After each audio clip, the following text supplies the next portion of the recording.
Hello everyone, welcome to my channel Indian mom in Canada. Neha, कैसे हैं आप सब? उम्मीद करती हूँ आप सब बहुत अच्छे होंगे। मैं भी बहुत अच्छी हूँ। तो जो ये आज की वीडियो है, ये एक रिक्वेस्टेड वीडियो है। मुझे बहुत सारे क्वेश्चंस आए थे कि हमें बता दीजिए कि विजिटर वीज़ा के लिए क्या क्या रिक्वायरमेंट्स होती हैं, वो कौन से डॉक्यूमेंट्स हैं जो हमें विजिटर वीज़ा के लिए डालने होते हैं।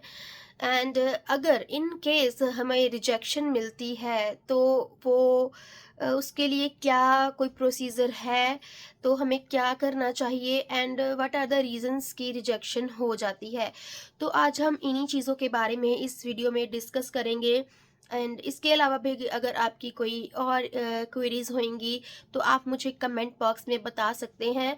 एंड आई होप कि आज की वीडियो आपको बहुत हेल्पफुल होगी, सो प्लीज़ इसे ज़्यादा से ज़्यादा शेयर कीजिएगा। एंड अगर आपको ये वीडियो अच्छी लगे, थोड़ी भी इंफॉर्मेटिव लगे, तो मेरे चैनल को सब्सक्राइब कीजिएगा। एंड अगर आप सोच रहे हैं कि इन फ्यूचर आपको कनाडा में रहना है एंड आप उसके पर्पज़ से अपनी फैमिली को ध्यान में रखते हुए यहाँ का वेदर चेक करने के लिए आना चाहते हैं, तो ये सभी केसेस डिफरेंट होते हैं। तो आज हम एक कॉमन विजिटर वीज़ा की बात करेंगे, जिसमें सपोज आप घूमने आ रहे हो, that's it, not any business purpose, not any immigration point of view कि आप इन फ्यूचर यहाँ पर शिफ्ट होने वाले हो, राइट। सो ये चीज़ें आज हम डिस्कस करते हैं। तो जी, अगर आप विज़िटर वीज़ा अप्लाई करना चाहते हो और जस्ट घूमने के पर्पज़ से ही आना चाहते हो, तो सबसे पहले जो रिक्वायरमेंट है, आपके पास एक वैलिड पासपोर्ट की कॉपी होनी चाहिए। एंड वो जो पासपोर्ट है वो 6 मंथ तक वैलिड होना चाहिए, क्योंकि विज़िटर वीज़ा पर आप 6 मंथ के लिए इजीली आ सकते हो। एंड जो सेकंड थिंग है, उसके लिए आपको अपनी बैंक स्टेटमेंट्स शो करनी पड़ेंगी। इन बैंक स्टेटमेंट्स का टाइम पीरियड भी 6 मंथ्स का होता है। आप मिनिमम से मिनिमम लास्ट 6 मंथ की जो बैंक स्टेटमेंट्स हैं वो डिपॉजिट करवाएंगे।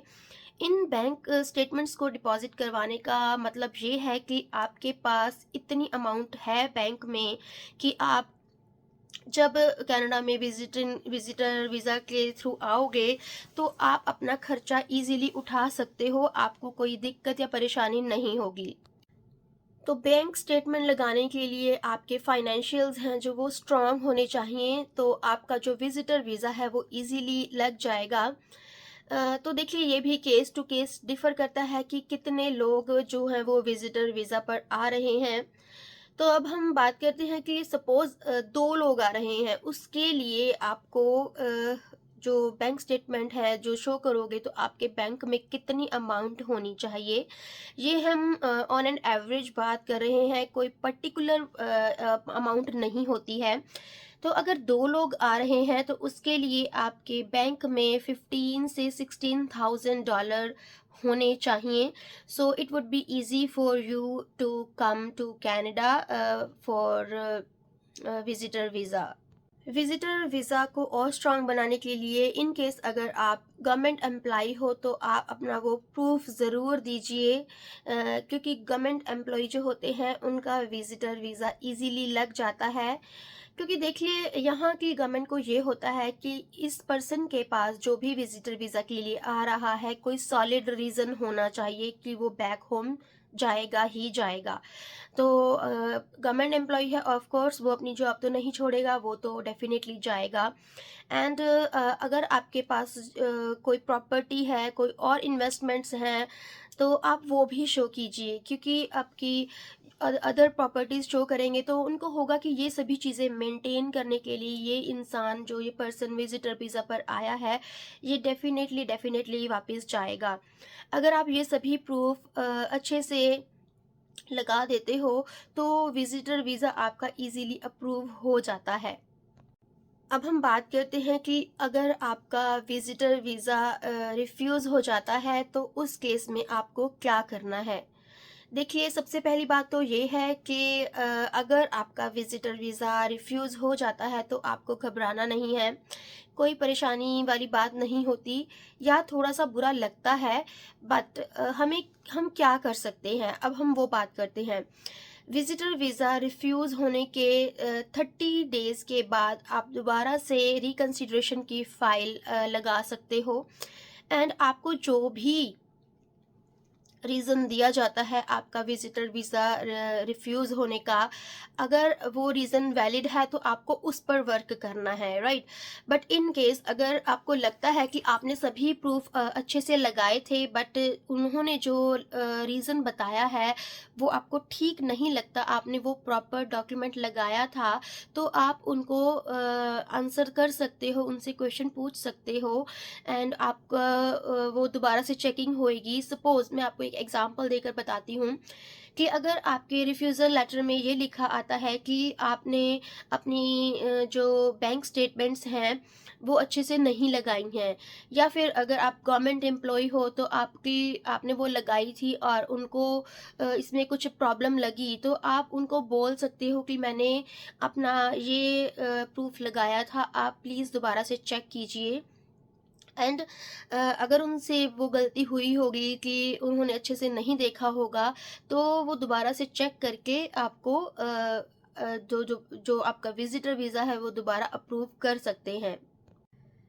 पर मैं आपको एक बात बताती हूँ कि जैसे देखिए, विजिटर वीज़ा रिफ्यूज़ होने के 30 डेज़ के बाद आप दोबारा से रिकन्सिडरेशन कर सकते हो। पर आपको थोड़ा-सा रुक जाना चाहिए। अगर आप राइट अवे करोगे तो विज़िटर वीज़ा ऑफ़िस के जो एम्प्लॉयी होते हैं उनको भी लगेगा कि इस पर्सन को इतनी क्या जल्दी है, इतना क्या इमरजेंसी आई है कि वो इतनी जल्दी आना चाहता है, तो आपको ज़रूर रुक जाना चाहिए। लास्ट बट बहुत ही इम्पॉर्टेंट एंड बहुत ही ऐसी इंफॉर्मेशन कि देखिए, जब आप अपना विजिटर वीज़ा किसी के थ्रू अप्लाई करवाते हो एंड वो पर्सन आपको कह रहा है कि आप अपना विजिटर वीज़ा अप्रूव होने के बाद हमें इतनी अमाउंट दीजिएगा, एंड इन केस वो रिजेक्ट हो जाता है, तो क्या होता है कि वो लोग बड़े मायूस हो जाते हैं। अगर वो किसी और के पास फिर जाते हैं रीअप्लाई करवाने के लिए, तो जिस पर्सन के पास जाएंगे वो आपसे विजिटर वीज़ा का जो वो फॉर्म होगा जो आपने फिल किया था वो मांगेंगे, एंड आपका रिफ्यूज़ल क्यों आया उसका रीज़न जानने की कोशिश करेंगे। क्या होता है कि जब आप किसी से फिल करवाते हो अपना फॉर्म, तो कभी कभी वो लोग जो होते हैं, जो वो एजेंट होते हैं, वो आपको विजिटर वीज़ा का फॉर्म नहीं देते हैं, एंड आफ्टर दैट आपको रिफ्यूज़ल लेटर भी नहीं देते हैं। इट मीन्स उनसे ही कोई गलती हुई होती है, उन्होंने अच्छे से फॉर्म को फिल नहीं किया होता, एंड सभी डॉक्यूमेंटेशन अच्छे से नहीं की होती। तो इस केस में भी आपको बहुत अटेंटिव होना पड़ेगा कि जब भी आप किसी के थ्रू अप्लाई करवाते हो तो आपको विजिटर वीज़ा फॉर्म की कॉपी लेनी है, एंड आपको फिर रिजेक्शन के बाद रिफ्यूज़ल लेटर की भी कॉपी लेनी ही है। कॉपी लीजिए या ओरिजिनल ले लीजिए, बिकॉज़ इससे अगर आपको दोबारा से अप्लाई करना है तो सामने वाले इंसान को ईज़ी हो जाएगा सब कुछ फिल करना। बट बहुत से लोगों को नहीं मिलती हैं, तो उस केस में भी कोई दिक्कत नहीं है। तो आपको दोबारा से फाइल फिल करनी होती है कि हमें रिफ्यूज़ल क्यों मिला या क्या क्या था, उसकी डिफरेंट फ़ीस होती है, उसके थ्रू आप सभी रीज़न पता करवा सकते हो। तो ये था मेरा आज का video. I hope you guys liked it, and ये बहुत आपके लिए हेल्पफुल होगा, इंफॉर्मेटिव होगा। तो चलिए जी, मिलती हूँ मैं अपनी नेक्स्ट वीडियो के साथ। Till then bye, stay happy and healthy, and yes, thanks for watching.